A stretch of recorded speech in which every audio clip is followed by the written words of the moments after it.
केसी वेणुगोपाल जी, गुलाम अहमद मीर जी, केशव महातो जी, प्रदीप बालमूचू जी,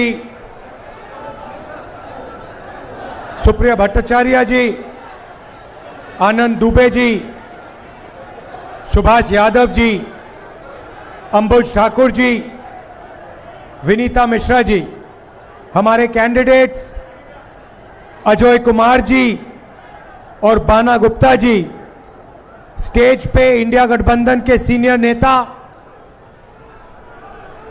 Congress party और India गठबंधन की बाकी पार्टियों के कार्यकर्ता, भाइयों और बहनों, प्रेस के हमारे मित्रों, आप सबका यहां बहुत बहुत स्वागत, नमस्कार, जोहार।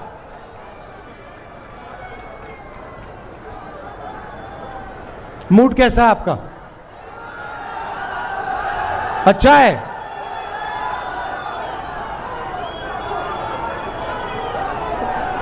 ये जो लड़ाई चल रही है झारखंड के चुनाव में, इससे पहले लोकसभा चुनाव में हर प्रदेश में लड़ाई विचारधारा की है। एक तरफ कांग्रेस पार्टी और इंडिया गठबंधन, दूसरी तरफ बीजेपी और आरएसएस। एक तरफ मोहब्बत, एकता, भाईचारा, इज्जत, दूसरी तरफ नफरत, हिंसा, क्रोध, अहंकार। ये लड़ाई है। हम कहते हैं कि संविधान को बचाना है। संविधान हिंदुस्तान का है। संविधान जनता की रक्षा करता है, गरीबों की रक्षा करता है। और बीजेपी चाहती है कि इस संविधान को खत्म किया जाए और जैसे पहले हुआ करता था वैसे एक बार फिर हिंदुस्तान को चलाया जाए।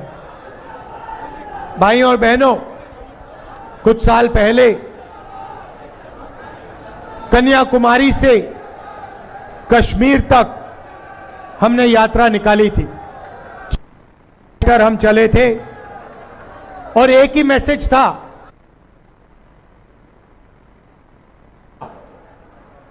4000 किलोमीटर धूप में, बारिश में, आंधी में, तूफान में, बर्फ में हम चले। हमारा मैसेज था हिंदुस्तान को जोड़ना है, भारत को जोड़ना है, सबको एक साथ लेकर आगे चलना है। और हमने नारा दिया था, नफरत के बाजार में हम मोहब्बत की दुकान खोलेंगे। और यही हम आपको कहने आए हैं। नरेंद्र मोदी जी और बीजेपी के लोग, आरएसएस के लोग हिंदुस्तान को बांटते हैं, एक धर्म को दूसरे धर्म से लड़ाते हैं, एक जात को दूसरी जात से लड़ाते हैं, एक भाषा को दूसरी भाषा से लड़ाते हैं। कांग्रेस पार्टी हिंदुस्तान को जोड़ने का काम करती है। हम अंग्रेजों से लड़े और हमने आपको संविधान दिया। अंबेडकर जी ने, गांधी जी ने, इन सब ने आपको संविधान दिया। और आज अगर गरीबों की कोई रक्षा करता है, किसानों की कोई कुछ चीज रक्षा करती है, मजदूरों की, तो ये है हमारा संविधान। और मैं आपको मैसेज देना चाहता हूं, इस संविधान को कोई नहीं खत्म कर सकता है। इस संविधान की रक्षा हिंदुस्तान की जनता, कांग्रेस पार्टी, इंडिया गठबंधन करेगी। भाइयों और बहनों, आप जानते हो हिंदुस्तान में बेरोजगारी फैल गई है। जहां भी आप देखो, नरेंद्र मोदी जी ने और उनकी जो पॉलिसीज हैं, उन्होंने हिंदुस्तान में सबसे ज्यादा बेरोजगारी लाई है। नोटबंदी, गलत जीएसटी, ये पॉलिसीज नहीं है, ये गरीबों को मारने के, किसानों को मारने के, मजदूरों को मारने के हथियार हैं। भाइयों और बहनों, जितना पैसा हिंदुस्तान का, भैया ये जो सरदार जी हैं, ये जो आपने, नहीं खड़े हो, ये जो आपने शर्ट खरीदी है कितने की खरीदी? रुपए की खरीदी। आपने इसमें कितना परसेंट जीएसटी दिया? कितना परसेंट जीएसटी लगता है इस टी शर्ट पे? 18%। अगर गौतम अदानी यही शर्ट खरीदता, 500 रुपए की शर्ट खरीदता, तो जितना हमारे मित्र ने जीएसटी में पैसा भरा है उतना ही अदानी जी देगा। इनकी आमदनी कितनी है और अदानी की कितनी है आप जानते हो। भाई और बहनों, जीएसटी, नोटबंदी गरीबों को, किसानों को, मजदूरों को मारने के हथियार हैं। ये चाहते हैं कि गरीबों के जेब से पैसा निकले, किसानों के, मजदूरों के जेब से पैसा निकले, छोटे व्यापारियों के जेब से निकले और अरबपतियों के जेब में जाए। मैं आपसे पूछना चाहता हूं, नरेंद्र मोदी जी ने आपका कितना कर्जा माफ किया है? आपके बच्चों का जब वो लोन लेते हैं, यूनिवर्सिटी का लोन लेते हैं, कितने रुपए माफ किया नरेंद्र मोदी ने? जब आप कर्ज में जाते हो, नरेंद्र मोदी जी ने कितना आपका कर्ज माफ किया है? 1 रुपया नहीं। भाइयों और बहनों, नरेंद्र मोदी ने अदानी और अंबानी जैसे 25 लोगों का 16 लाख करोड़ रुपया कर्जा माफ किया है। उनके लिए जो भी वो चाहते हैं प्रधानमंत्री करने को तैयार है, मगर आप कर्जा माफी मांगो, रोजगार मांगो, आपको नरेंद्र मोदी जी, बीजेपी के लोग कुछ नहीं देते हैं। इसीलिए कांग्रेस पार्टी ने, इंडिया गठबंधन ने झारखंड में निर्णय लिया है, जितना पैसा ये लोग अरबपतियों को देते हैं उतना पैसा हम आपके बैंक अकाउंट में डालेंगे।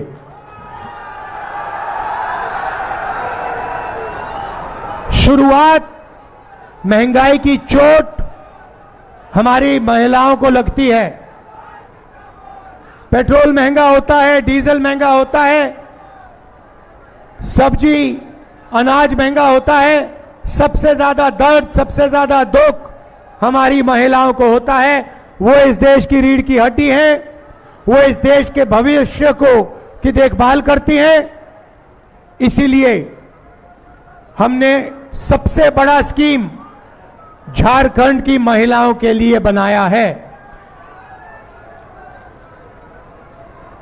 भाइयों और बहनों, यहां पे जो महिलाएं आई हैं, हजारों महिलाएं यहां आई हैं, मैं आपको कहना चाहता हूं, झारखंड की महिलाओं को चुनाव जीतने के एकदम बाद इंडिया गठबंधन हर महिला को 2,500 रुपए बैंक अकाउंट में हर महीने डाल के देगा। जनवरी, फरवरी, मार्च, अप्रैल, मई, जून, जुलाई, अगस्त, सितंबर, 1 तारीख को आपके बैंक अकाउंट में खटाखट खटाखट खटाखट 2,500 रुपए सीधा अंदर जाएगा और आपको मिलेगा।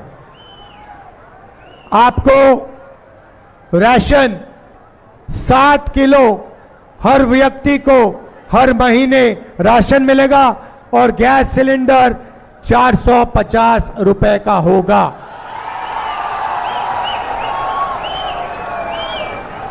ये है हमारी पहली गारंटी महिलाओं की। बैंक अकाउंट में 2,500 रुपए ठकाठक ठकाठक ठकाठक, गैस सिलेंडर 450 रुपए का और 7 किलो राशन हर व्यक्ति को हर महीने। अब अगर झारखंड में कोई बीमार होगा तो हम आपके लिए एक नई स्वास्थ्य बीमा योजना ला रहे हैं, हेल्थ इंश्योरेंस ला रहे हैं। आपको कोई भी ऑपरेशन करवाना हो, कैंसर का इलाज करवाना हो, स्टेंट लगवानी हो, दिल का वाल्व बदलना हो, जो महंगे ऑपरेशन होते हैं, सरकार आने के एकदम बाद गरीब से गरीब व्यक्ति अस्पताल में जाएंगे और उनको फ्री में 15 लाख रुपए तक का इलाज झारखंड की सरकार देगी। आज आप कर्ज में जाते हो, स्टेंट लगवाने के लिए कर्ज में चले जाते हो, परिवार का परिवार डूब जाता है। हम अब हर गरीब व्यक्ति के लिए 15 लाख रुपए हेल्थ इंश्योरेंस का स्कीम ला रहे हैं। बेहतर से बेहतर अस्पताल में दिल की सर्जरी, पेट की सर्जरी, हड्डी टूटेगी, कंपाउंड फ्रैक्चर होगा एक्सीडेंट के बाद, रिकंस्ट्रक्शन, ये सारा का सारा 15 लाख रुपए के बीमे में कवर होगा गरीब लोगों के लिए। ये हमारा दूसरा वायदा है। शहर में हूं, मगर किसानों की आपकी इजाजत से 2 मिनट बात कर देता हूं। किसानों को धान के लिए 3,200 रुपए प्रति क्विंटल मिलेगा। हम चाहते हैं कि गरीबों के बैंक अकाउंट में कैश इंजेक्शन हो, पैसा डालना चाहते हैं, क्योंकि हम जानते हैं जब हम गरीबों के बैंक अकाउंट में पैसा डालते हैं तो अर्थव्यवस्था चालू हो जाती है। आप लोग इस पैसे से चीजें खरीदते हो, मार्केट में जाके खरीदते हो, शर्ट, पैंट, जूते, सेलफोन खरीदोगे, डिमांड बढ़ेगा, प्रोडक्शन शुरू होगा, फैक्ट्रियां चालू होंगी और एक साइकिल शुरू हो जाएगी। आपके बैंक अकाउंट में पैसा जाएगा, आप खर्च करोगे, माल खरीदोगे, फैक्ट्रियां चालू हो जाएंगी, फैक्ट्रियों में आपके बच्चों को रोजगार मिलेगा। यह आइडिया है। नरेंद्र मोदी अरबपतियों को पैसा देता है, वो सीधा पैसा लेके अदानी जैसे लोग हिंदुस्तान के बाहर ले जाते हैं, दूसरे देशों में ले जाते हैं, वहां इस पैसे को खर्च करते हैं, हिंदुस्तान के लोगों को कोई फायदा नहीं मिलता। अगला वायदा युवाओं के लिए, नरेंद्र मोदी जी ने आपको बेरोजगार बनाया, मगर हम आपको आपकी शिक्षा के लिए हर ब्लॉक में एक डिग्री कॉलेज खोलने जा रहे हैं और हर डिस्ट्रिक्ट में हम प्रोफेशनल कॉलेज आपके लिए खोलने जा रहे हैं। 500 एकड़ का इंडस्ट्रियल पार्क युवाओं के लिए रोजगार देने के लिए हर डिस्ट्रिक्ट में खुलेगा और 10 लाख युवाओं को हम झारखंड में प्राइवेट सेक्टर में और पब्लिक सेक्टर में रोजगार देने जा रहे हैं, सरकार में रोजगार देने जा रहे हैं। आखिरी बात, एक आपके सामने दीवार बनाई गई है। कहा गया है कि 50% से ज्यादा रिजर्वेशन नहीं मिल सकता। मैंने पार्लियामेंट में साफ कह दिया और यहां मैं दोहराना चाहता हूं कि कांग्रेस पार्टी और इंडिया गठबंधन ये जो रिजर्वेशन में 50% वाली दीवार बना रखी है, इस दीवार को हम तोड़ के परे कर देंगे, हटा देंगे। झारखंड में दलितों को 10% से बढ़ाकर 12% रिजर्वेशन मिलेगा, आदिवासियों को 26% से बढ़ाकर 28% मिलेगा, पिछड़े वर्ग को 24% से बढ़ाकर 27% रिजर्वेशन मिलेगा। हम ये करके देंगे। भाइयों और बहनों, देश में 8% आदिवासी हैं, 15% अल्पसंख्यक हैं। 15% दलित हैं, 50% पिछड़े वर्ग के लोग हैं। मगर आज तक अगर आप पूछें तो यह सच्चाई लोगों को नहीं मालूम है। इसलिए हमने कहा है कि हम जाति जनगणना कराना चाहते हैं। हम पता लगाना चाहते हैं कि इस देश में कितने पिछड़े वर्ग के लोग हैं। हमारा अंदाजा है कि 50% है, मगर हम पक्का पता लगाना चाहते हैं।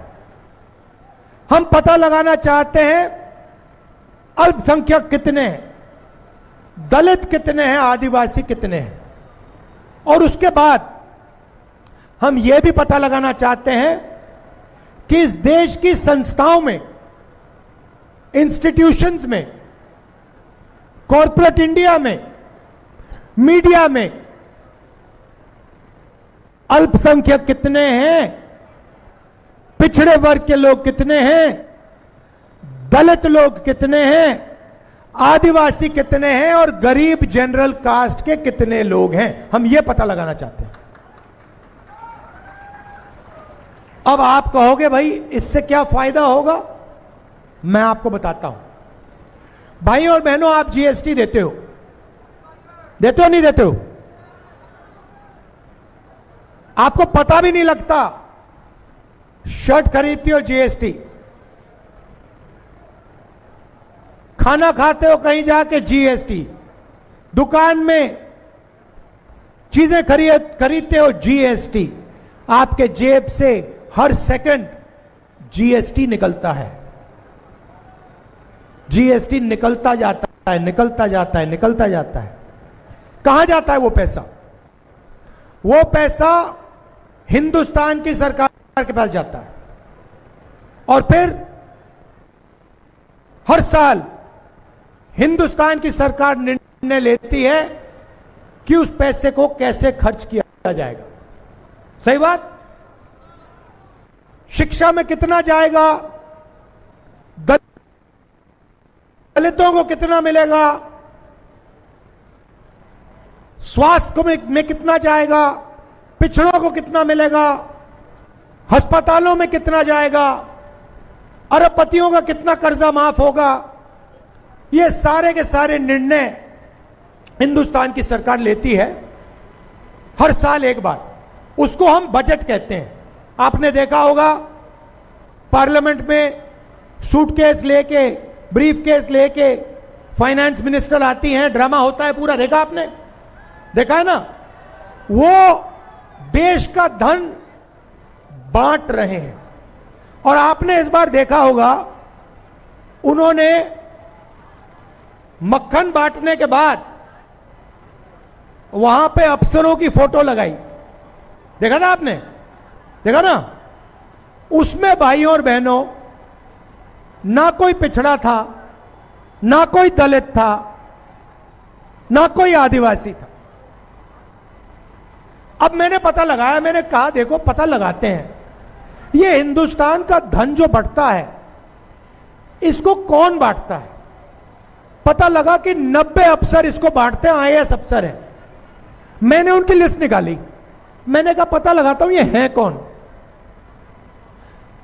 90 में से भाइयों और बहनों एक अफसर आदिवासी था। 90 में से एक अफसर आदिवासी, 3 अफसर दलित, 3 अफसर ओबीसी। बात समझिए। 90 में से एक आदिवासी, 3 ओबीसी, 3 दलित। और फिर मैंने पता लगाया, भैया पता लगाओ ये जो पैसा बढ़ता है इसमें डिसीजन कौन ले रहा है। आदिवासी अफसर ने कितने रुपए का निर्णय लिया, दलित ने कितने रुपए का निर्णय लिया, पिछड़े अफसरों ने कितने रुपए का निर्णय लिया। आप हैरान हो जाओगे। पिछड़ों की आबादी 50%, 50%। मतलब अगर आपको हिंदुस्तान में 10 लोगों की भीड़ मिले, उसमें 5 आप पिछड़े हैं, 10 में से 5 पिछड़े, उधर आपके 90 में से 3 अफसर। और अगर हिंदुस्तान की सरकार 100 रुपए बांटती है तो 5 रुपए का निर्णय पिछड़े वर्ग के अफसर लेते हैं। आप सोचिए, आबादी 50%, भागीदारी 5%, दलितों की आबादी 15%। अगर हिंदुस्तान की सरकार 100 रुपए बांटती है तो दलित अफसर 1 रुपया का निर्णय लेते हैं। आपकी भागीदारी 100 में से 1 रुपया और आपकी आबादी 15%, आदिवासी 8% है। 100 रुपए में से 10 पैसे का निर्णय आदिवासी अफसर लेता है। यही हालत अल्पसंख्यकों की है। मतलब अगर आप 90% हिंदुस्तान को एक तरफ कर दो, इनकी इस देश में कोई भागीदारी नहीं है। आप मुझे बताओ ना, आप टीवी देखते हो, नहीं देखते हो? देखते हो ना? आपको उसमें एंकर दिखते हैं, एंकर दिखते हैं ना, जो दिखते हैं ना, जो पत्रकार होते हैं। आपने कभी आदिवासी पत्रकार देखा है? आपने कभी पिछड़ा पत्रकार देखा है? दलित पत्रकार देखा है? अल्पसंख्यक पत्रकार देखा है? ना। 5% के बीच में बातचीत चल रही है। मगर आपको टीवी पे कभी किसान दिखा, मजदूर दिखा, छोटा व्यापारी दिखा? ना। अंबानी की शादी दिखी? नाच गाना दिखा अंबानी की शादी में? तो ना आप मीडिया में हो, ना आप सरकार में हो। प्राइवेट अस्पतालों की लिस्ट निकाल दो, उनके मालिकों की लिस्ट निकालो, मुझे बता दो। ये जो हैं सारे बड़े बड़े प्राइवेट अस्पताल, इनका मालिक एक ओबीसी, एक दलित, एक आदिवासी, एक अल्पसंख्यक, मुझे दिखा दो, मान जाऊंगा मैं। Private university, private college, private अस्पताल, हिंदुस्तान की 500 सबसे बड़ी कंपनियां, उसमें मुझे 90% से एक बंदा दिखा दो, मैं मान जाऊंगा। यह मैं आपको बताने आया हूं। इस देश में आपकी भागीदारी है ही नहीं। आप सिर्फ जीएसटी देते हो, आप सिर्फ मजदूरी करते हो। ये जो इमारतें हैं, ये आपने बनाई हैं। ये जो सड़कें हैं, ये जो फ्लाईओवर हैं, ये आपने बनाए। मगर ये जो मॉल आप बनाते हो, इनमें जो रेस्टोरेंट हैं, इनमें जो दुकानें हैं, आप इन दुकानों में, इन रेस्टोरेंट में अंदर ही नहीं जा सकते। आपको जूता मार के बाहर कर देंगे। यह सच्चाई है। 90% को अंदर नहीं जाने देंगे। तो मैं ये आपसे कहना चाहता था, यही है आपका रखवाला। यही हिंदुस्तान के गरीब को, कमजोर को, किसान को, मजदूर को, छोटे व्यापारी को बचा सकता है। और अब नरेंद्र मोदी, बीजेपी, आरएसएस इसको खत्म करने की कोशिश कर रहे हैं। मैं आपको बता रहा हूं, इसको हम कभी छूने नहीं देंगे। खत्म करने की बात छोड़ो, छूने नहीं देंगे।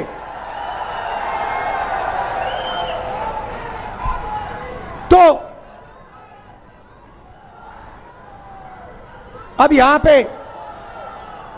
पे मैं आपको जमशेदपुर की बात बनाना चाहता हूं। देखिए, मैं क्या चाहता हूं? मैं चाहता हूं कि सबसे ज्यादा फायदा देश में जो 90% है, गरीब लोग हैं, किसान हैं, मजदूर हैं, छोटे व्यापारी हैं, मैं चाहता हूं कि सबसे ज्यादा फायदा उनको मिले। इसीलिए मैं पार्लियामेंट में मैंने साफ कह दिया, मोदी जी के सामने कह दिया, उनके, मैं नहीं डरता उनसे।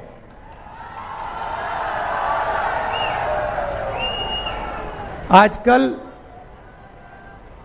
मैं नहीं डरता, बात समझ लो। मैं नहीं डरता उनसे।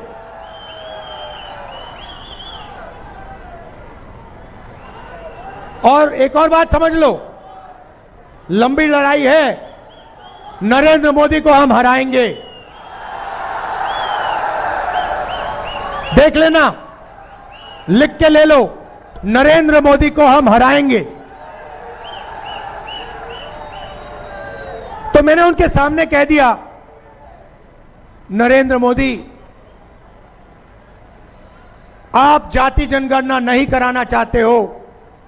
जब हम जाति जनगणना की बात करते हैं, आप चुप हो जाते हो, आप भाग जाते हो। आप जाति जनगणना मत करो। कांग्रेस पार्टी और इंडिया गठबंधन जाति जनगणना लोकसभा में पास करेगा।